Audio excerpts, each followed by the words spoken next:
Unfortunately ఈ movie నాకు నచ్చింది.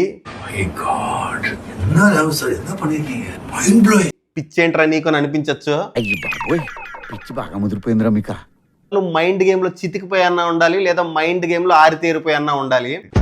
ఎవడ్రా ఇంత కాంప్లెక్స్ సబ్జెక్ట్ ని టచ్ చేసింది?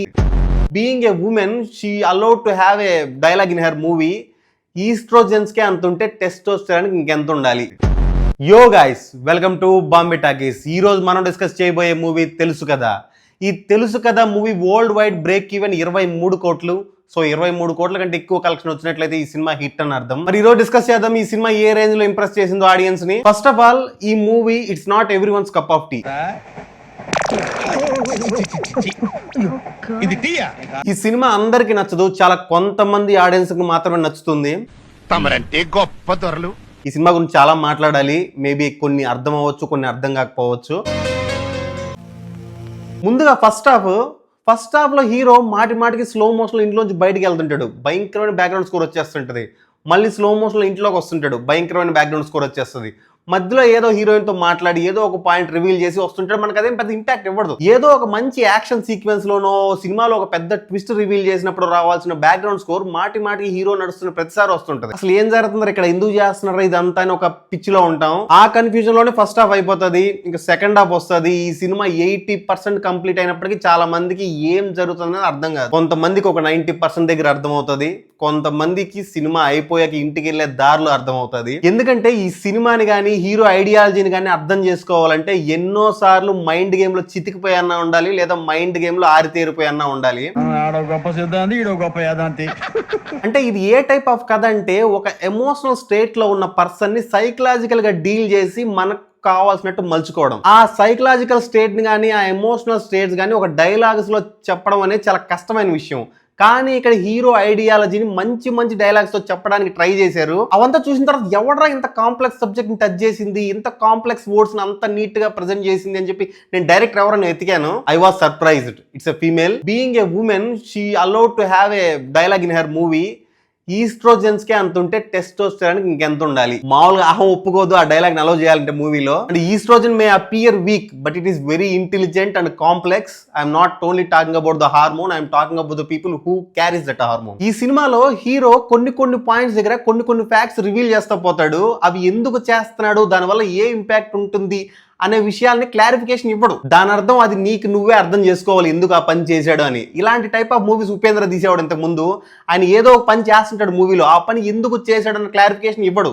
ఎందుకు చేస్తున్నాను ఆ పని అనేది ఆడియన్స్ కి చెప్పడు, ఆడియన్స్ అర్థం చేసుకోవాలి. మళ్ళీ నాకు ఒక ఉపేంద్ర మూవీ చూస్తున్నాను అన్న ఫీల్ వచ్చింది. ఆ క్లారిఫికేషన్ ఇవ్వకపోవడమే that makes the movie stands out of the box. Spoilers లేకుండా చెప్పాలి అంటే, ఫర్ ఎగ్జాంపుల్ నువ్వు గతంలో ఒకటి పోగొట్టుకున్నావు, ఆ తర్వాత జీవితం ఇచ్చింది దాన్ని పట్టుకొని సాగిపోతున్నావు. ఆ గతంలో పోగొట్టుకుంది మళ్ళీ నీ జీవితంలోకి వచ్చింది. దాన్ని ఉండు అంటే నానా షోదొబ్బుతుంది, దాన్ని ఉండనివ్వు అంటే ఇది దాన్ని ఉండనివ్వదు. ఈ ఇద్దరికి అర్థమయ్యేటట్టు చెప్తేనో బతిమాలితేనో జరిగే పనులు కావు. ఎన్నో ఏళ్లగా వేచి ఉన్న జీవితం జస్ట్ కొన్ని రోజుల్లో ఉంది, కొన్ని రోజుల్లో రాబోతుంది. అలాంటి జీవితాన్ని పోగొట్టుకునే పని హీరో చేయాల్సి వస్తుంది. ఎందుకంటే ఒక్కొక్కసారి ఓడిపోతేనే గెలవగలం అనమాట. ఆ పాయింట్ లో కావాలనే హీరో తన గతాన్ని రివీల్ చేస్తాడు. ఇండైరెక్ట్ గా హీరోయిన్ ప్రొవోక్ చేస్తాడు, నా వైఫ్ ఇలా బిహేవ్ చేసే అమ్మాయి కాదు, ఇలా గోల చేయదు అంటూనే అలా చేయని ఇండైరెక్ట్ గా ప్రొవోక్ చేస్తాడు ఆ అమ్మాయిని. సో హీరోయిన్ కూడా అలాగే రెస్పాండ్ అవుతుంది అనమాట. సేమ్ వాడంటే నేను సైలెంట్గా ఉండిపోవాలా, వాడు గమ్మునమంటే గమ్మున ఉండిపోవాలా, నేను వాడికి ఒక షాక్ ఇస్తా అని చెప్పి ఒక ఈగో గేమ్ లో దిగుతుంది. ఎప్పుడైతే హీరోయిన్ ఈగో గేమ్ లో దిగుతుందో అప్పటి నుంచి ఆ ఈగోని హర్ట్ చేయడం స్టార్ట్ చేస్తాడు. ఏదైతే హీరోకి కావాలో దాన్నే హీరో చేతులకు మట్టంటకుండా హీరోయిన్ వచ్చి ఇచ్చేలా చేస్తాడు. ఇదంతా ఎక్స్ప్లెనేషన్ ఇవ్వడు మూవీలో. ఎవరికి అర్థమైతే వాడికి అర్థమైనట్టు, లేకపోతే లేదంతే. ఇప్పుడు నేను ఫస్ట్ లో మాట్లాడాను కదా, హీరో నడుస్తుంటే బ్యాక్గ్రౌండ్ స్కోర్ ఇచ్చేస్తాడు, ఇంట్లో బయటకు వస్తుంటే బ్యాక్గ్రౌండ్ స్కోర్ ఇచ్చేస్తాడు, హీరో వెళ్తుంటే బ్యాక్గ్రౌండ్ స్కోర్ ఇచ్చేస్తాడని. ఎస్, హీరో కొన్ని ఇంపార్టెంట్ థింగ్స్ చేస్తున్నాడు. అది ఎందుకు చేస్తున్నాడని చాలా మందికి అర్థం కాదు. వచ్చాడండి సంగారెడ్డి షెర్లాక్ హోమ్స్. ఈ మూవీ చాలా updated movie, ahead of it's time అని అంటారు చాలా మంది. ఆ టైప్ ఆఫ్ మూవీ. ఎన్నో ఏళ్ల నుంచి కోరుకున్న జీవితం కళ్ళ ముందు రాబోతుంది. అలాంటి టైంలో ఆయన గతంలో పోగొట్టుకున్న థింగ్ ఒకటి, ఆయన గతంలో ఆశపడ్డ జీవితం ఒకటి, నడుస్తున్న జీవితం ఒకటి, రెండింటిని తన జీవితంలోనే ఉంచేసుకోవాలి. అంటే గతాన్ని గెలవాలి, ప్రస్తుతాన్ని గెలవాలి. అది కూడా ఎలా గెలవాలి? రాబోతున్న జీవితాన్ని మిస్ కాకుండా గెలవాలి. బాగా ఆలోచిస్తే ఇది ఒక very very brilliant movie. Of course ఈ మూవీ అందరికి నచ్చదు, ఈ మూవీ హిట్ కూడా కాదు, కానీ ఈ మూవీ కంటే ఒక స్పెషల్ ప్లేస్ ఉంటుంది. 3 or 5 years తర్వాత దీని ఒక బ్రిలియంట్ మూవీ అని మన ఆడియన్స్ మళ్ళీ అంటారు. అన్ఫార్చునేట్లీ ఈ మూవీ నాకు నచ్చింది. పిచ్చేంట్రా నీకు అని అనిపించచ్చు, పిచ్చండి ఇది.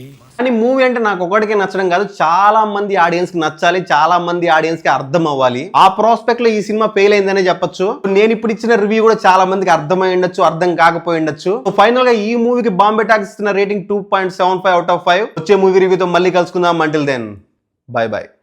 Don't forget to subscribe.